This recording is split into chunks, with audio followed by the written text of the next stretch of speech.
create a kingdom for themselves and derive their support and strength from it. Only the weak need the status to support them, their ego to support them. For a Paramahamsa, his state will do everything for him.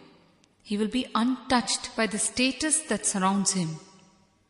You search for paraphernalia because you feel life is too empty and mundane otherwise.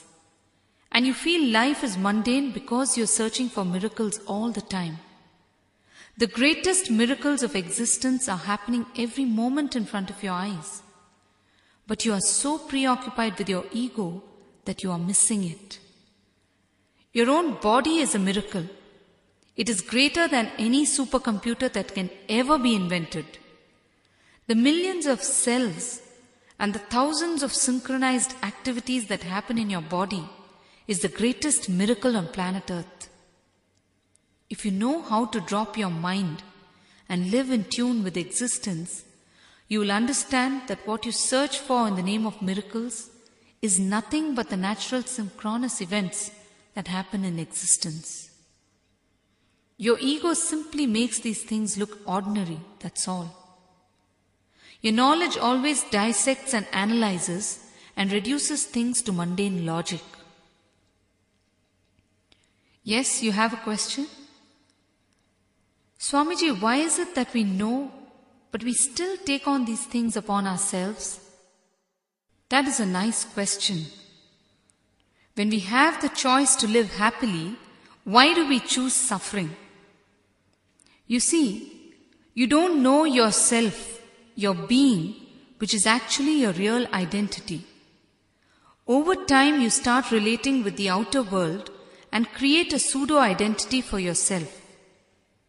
With this pseudo-identity, you can relate with the outer world. The pseudo-identity is your ego.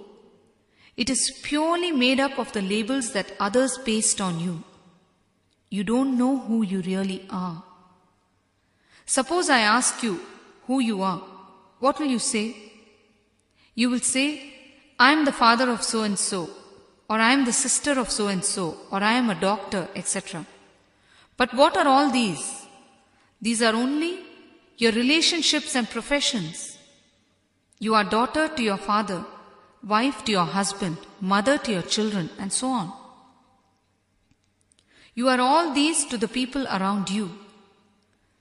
Then what are you to yourself? You currently exist only in relationships and profession. Your ego is built up on this. Your identity is only through this. That is why there is always a danger of losing your identity. It is a man-made fragile thing, so it may break at any time. That is why you need to work so hard in maintaining it. Your inherent nature is actually being alone. When you were in your mother's womb, you were alone. You are actually enough unto yourself. This is your individuality. Over time, this individuality is taken over by what you call personality. Individuality is natural. Personality is societal. It is like this. A parcel moves from one place to another, and at every place, it starts getting stamped with various details. The parcel is actually not these stamps, but the stuff inside, is it not?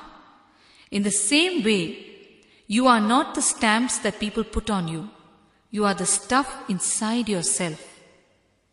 Anyhow, with time, your ego is built on these stamps, and you need more and more people to feed it.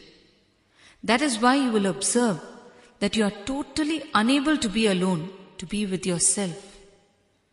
When you are with yourself, you don't hear the voices of others feeding your ego.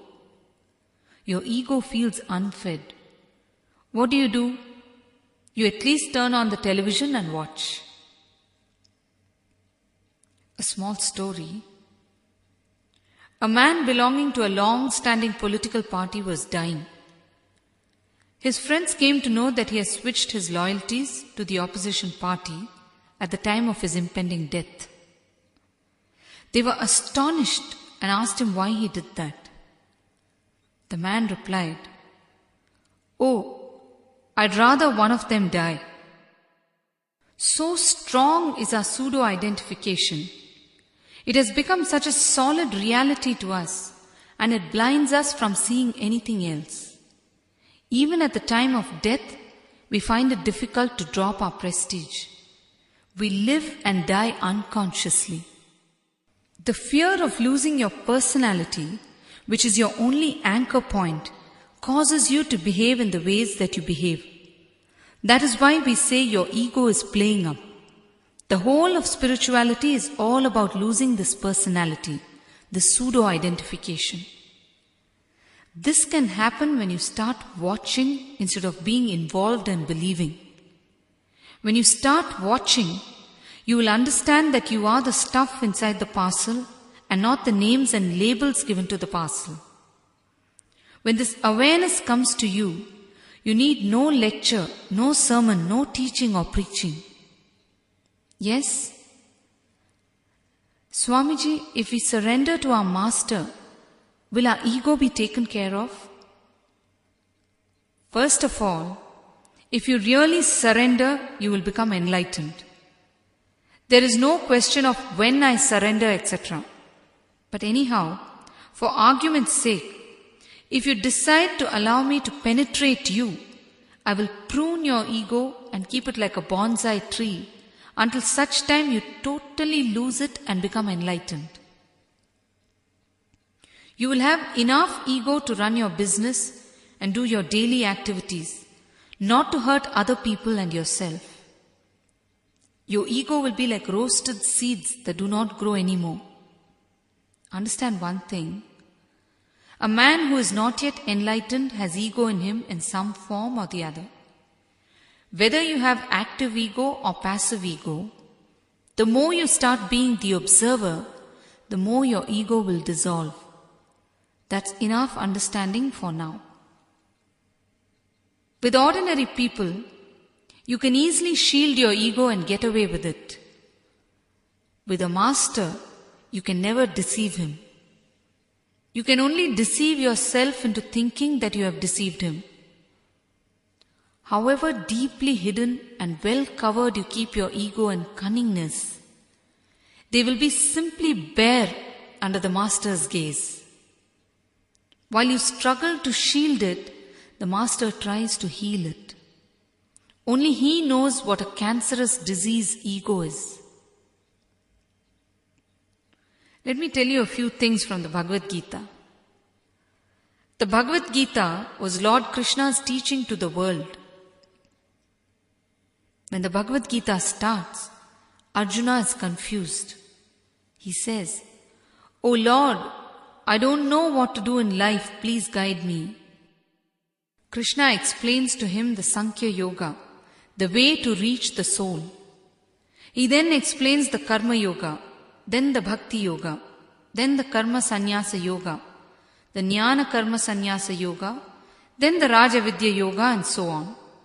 He explains different meditation techniques through 700 verses in 18 chapters. At the end of it, Arjuna says, "Krishna, I am more confused than what I was when you started explaining. Which technique do I follow? Which is the technique that is better and quicker? Which is the shortcut method, the ultimate technique?" Krishna replies to this in the concluding 18th chapter. With any master, the words that he concludes with are the final, firm and ultimate truth.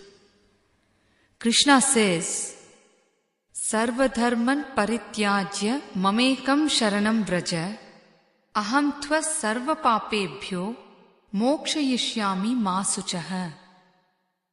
This line that he has said is such that if we imagine all the religions, philosophies and spiritual books to be a pot of milk, this is the butter extracted from it all. He says, "I have explained all the forms of justice to you. Simply surrender everything to me. Surrender to me and I will take care of you. I will free you from all